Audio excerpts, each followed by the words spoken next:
Ele vem aí. Tu és bom nisso. Já cá está. Está ali atrás. É lindo, maravilhoso. Faz magia. Vocês adoram-no. Eu também. Vamos chamá-lo Mário Daniel.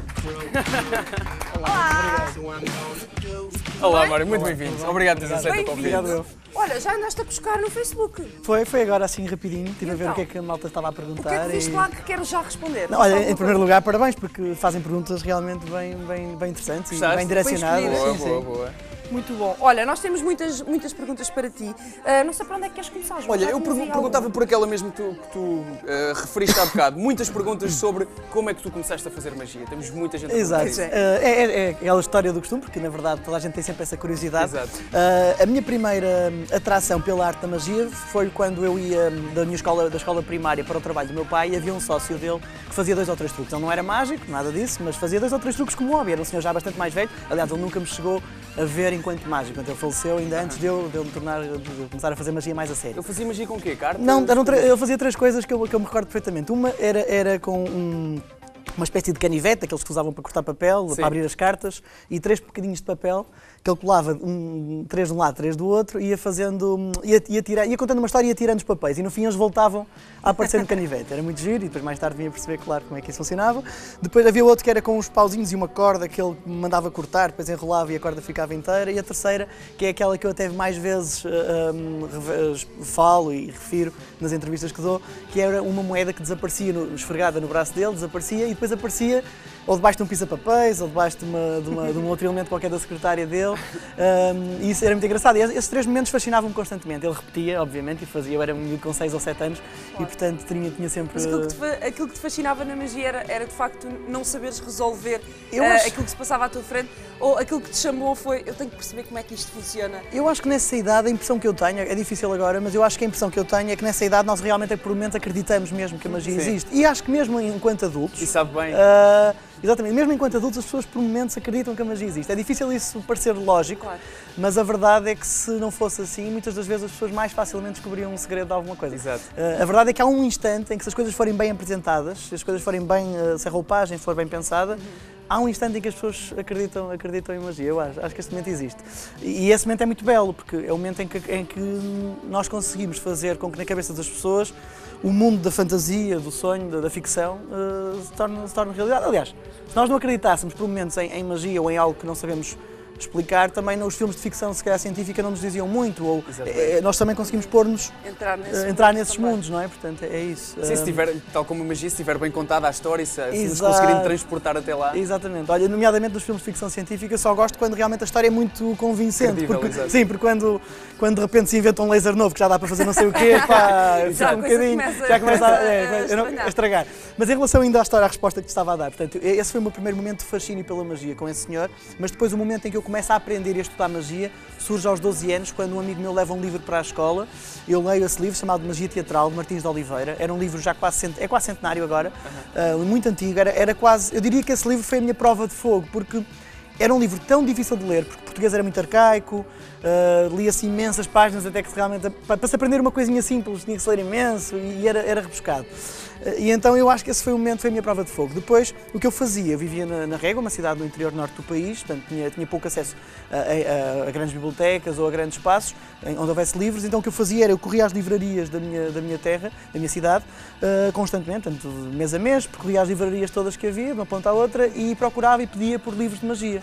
Na altura não havia internet. Ainda aos Hoje em 12 dia faz Google it e Exato. bum, aparece Claro. um mundo Mas ainda mágico. com 12 anos já fazias isso? Com 12 anos não havia internet, portanto eu fazia isso. Eu caminhava pela cidade e Soubeste procurava desde pelos cedo livros. que- Já estavas interessado? Sim, era esse o caminho. sim. Ele, sim, com 14 anos, a minha mãe, ou com 15, a minha mãe estava um bocado preocupada com os meus estudos e perguntou-me o que é que...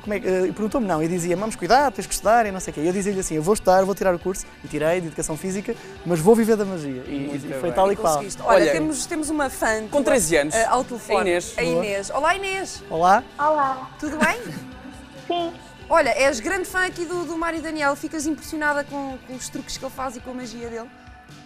Sim. E que pergunta é que tu tens para ele, Inês? Bora lá. Qual é que era a música preferida dele? A música Olha, boa preferida. pergunta. Boa. A minha Mudamos de música preferida, boa. Normalmente eu gosto muito de um álbum que é de um filme que é o Amélie, acho que toda a gente Isso é brutal, conhece. do Jean-Paul Genet. do Jean Paul, exatamente. E aquilo, a música é do Ian Tiersen. Não, Ian Tiersen, música de Ian O Tiersen. Jean-Paul Genet é o realizador. Exatamente. Música e banda É sonora do Ian Jean-Pierre Tiersen Genet. e eu adoro essa obra em especial. São músicas que me Tem dizem músicas muito. muito boas. sim. Eu ouço muito música de filmes, até porque acho que mais facilmente me transporta para o mundo da magia, porque elas são músicas que estão feitas para estarem associadas a determinados sentimentos e normalmente não têm letra, que também não nos influencia. Sim. E portanto, eu quando era mais novo, ouvia imensa música de filmes para me inspirar e acho que E eu até gosto muito. há momentos, às vezes, Danny quando Elfman estás em palco, que também precisas de banda sonora ou de um acompanhamento Sim, claro. musical. Como é que tu fazes Claro. essa pesquisa? Vais aos filmes e vais a esses momentos que te Sim, marcam? sim. Aliás, mesmo agora no espetáculo que faço para mais para empresas, em que uso muita música de filmes. No espetáculo com que tenho percorrido o país, com que já vim aqui anunciar, que é o Fora do Baralho, aí tive compositores a trabalhar em música. As referências são música latina, mas clássica. As referências foram essas, mas depois foram reinterpretadas para fazerem sentido naquela atmosfera de espetáculo. Mas tu Portanto, deste-lhe música original. o contexto do espetáculo para eles depois criarem a partir Sim, disso? na verdade houve uma pessoa que trabalhou connosco ligada à área da música, que foi o Augusto, e depois mais tarde o Pedro Marques e o Pedro Adamastor. São três pessoas que, no fundo, entre fases diferentes, tiveram o seu cunho na escolha musical e no trabalho da música sobre o espetáculo. Inês, tens mais alguma pergunta para o Mário? Não. Era só isso. Então vá, um beijinho Tá bem, para ti, beijinho. Inês. Obrigado, Obrigada. Inês. Tchau. Beijinho. Tchau, Tchau, beijinho. Olha, uma das minhas perguntas favoritas, que está no nosso Facebook, é do Afonso Pereira, que pergunta qual é que foi o teu maior fail. Assim, enquanto Aquele mágico, epic há fail, de não é? certeza aquele momento de ei, espera aí, que isto Bem, não pelo menos é suposto." tenho uma coisa boa, não está no YouTube. Mas já te correu mal assim algum truque no Deixa lá espetáculo? pensar Já qual é que tiveste foi assim o meu... algum momento de- Já. Ei, epá. Não, assim, há dois tipos de momento que podem acontecer na magia, que são dramáticos de igual forma, mas são coisas diferentes. Uma é eu a perceber-me que uma determinada coisa que deveria estar num determinado sítio não está, e portanto eu já não vou podê-la fazer aparecer, e portanto já não vou poder fazer a continuidade que isso iria implicar. E aí o mágico sabe que há ali uma falha grave, que vai ter que passar por cima disso, mas o público não sabe necessariamente que houve ali uma coisa que não foi feita ou que não foi apresentada. Exato. Portanto, isso já aconteceu em algumas circunstâncias. O epic fail, é assim, eu lembro-me de uma quando era muito novo, que foi assim muito flagrante, em que eu estava com... Era um truque em que eu punha água num jornal e depois dava a volta ao jornal e mostrava que não havia nada e depois no fim tirava leite. Aquilo estava metido num mini contexto e lembro-me que uma altura a rodar o jornal o leite caiu. Portanto, isso foi uma coisa na escola secundária, quando eu ainda fazia as festas lá na escola. quando Ainda era não tinha aluno. sido pago para isso, portanto Ainda não tinha sido há pago para problema. isso. caixa em Menos mal. Exato. Exato. Olha, muita gente pergunta qual o truque que as pessoas mais te pedem na rua? Também é uma das perguntas muito comuns aqui. É interessante, sim, é uma boa pergunta. Não, o que as pessoas mais pedem, assim, vindo do nada e que não baseado em nada do que eu tenha feito, é diz-me os números do Euromilhões. Exato. pois, claro. E é sempre nessa base, porque eu acho que E desaparecer o dinheiro- primeiro-ministro. E fazer desaparecer o governo e Exato. coisas desse género. Sim, Clássicos. isso é que são clássicos, sim. Depois, em relação a truques que eu tenha feito no programa Minutos Mágicos, nomeadamente, que é o que tem mais visibilidade, talvez aquele em que eu fico suspenso no meio da rua, para trás, e inclino. Ou, por exemplo, um que eu fiz que são umas moedas que atravessam a t-shirt de uma pessoa, são truques que se calhar são mais referidos. Mas é difícil também. Isso já de fãs que Sim, pessoas que acompanham o programa a e série. sim. E há muita gente a perguntar se os minutos mágicos vão voltar. Tens alguma? Vão Pois voltar. é. Vão voltar? Vão voltar muito em breve. Eu não quero dizer aqui Ok. a data já, eu tenho já a noção mais ou menos quando é que vai ser, mas muito em breve e diria que o verão será a época também que fazem mais sentido, até porque Exato. acabámos de gravar agora mais alguns episódios. Gostas de andar na rua, atrás das pessoas e estar assim um bocadinho mais exposto? Gosto mais quando as pessoas vêm atrás de nós, mas também acontece o que tu disseste. Gosto, mas é muito duro e muito cansativo, a vários níveis. Em primeiro lugar, porque o que nós temos muito pouco tempo às vezes para preparar as coisas e porque estamos numa cidade diferente e temos que aproveitar as pessoas que passam, portanto nunca se sabe muito bem o que é que nos vai vai calhar. sair na rifa, não é? É um bocado assim.